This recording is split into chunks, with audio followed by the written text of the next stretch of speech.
According to a new Quinnipiac poll, almost 80% of Republicans here in the United States would like to see Donald Trump run for president again in 2024. Now, it's almost 80%. The official number is 78%. But just a few months ago, folks, that number was 66%. It has now jumped 12 points in about 4 or 5 months.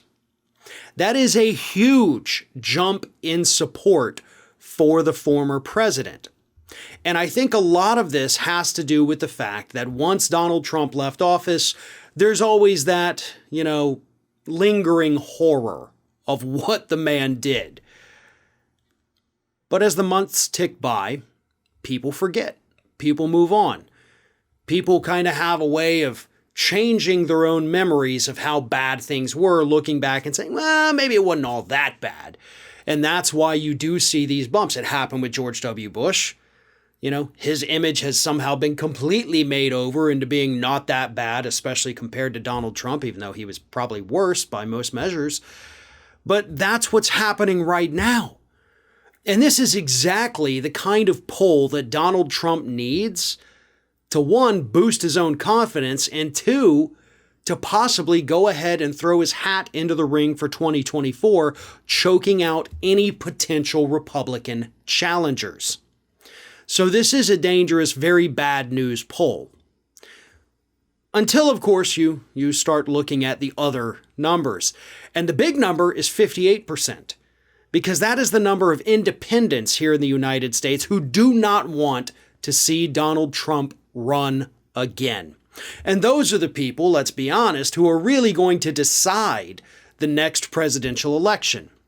Your hardcore Democrats, who well over 90% of them do not want Donald Trump to run again, are not going to vote for Trump no matter what.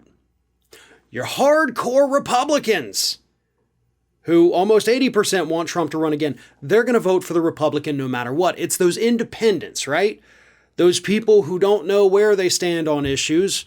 Must be nice, actually, to be that way, I guess, to really have no strong feelings one way or another, to not have to follow politics, right?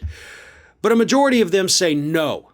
No, we do not want Donald Trump to run again. So that's the part of the poll that's really bad news for Donald Trump.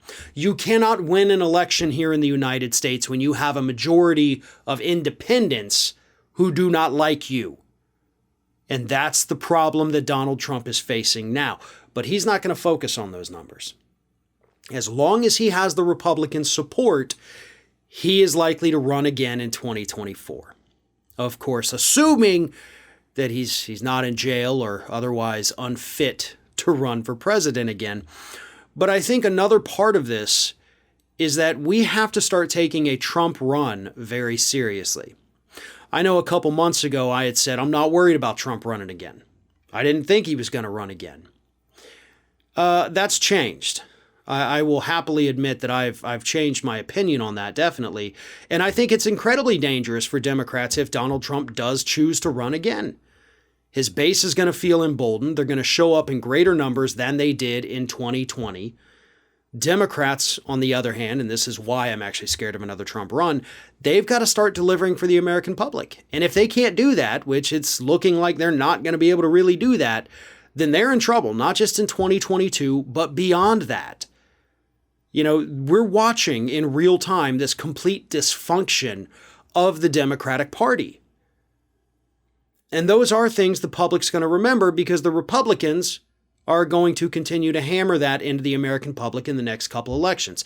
Democrats had the majority. They couldn't get anything done with it. And if they go to the public with that message, Trump stands a good shot of winning again in 2024. And we saw how messy his transition was this past time. Imagine what it would be like. He's not going to care about term limits. If he didn't care about the results of the actual election, the man's not going to care about term limits. If he runs again and wins, it's going to be even harder to get him out of that White House. And I shudder to think what he may do to try to hold on beyond 2028.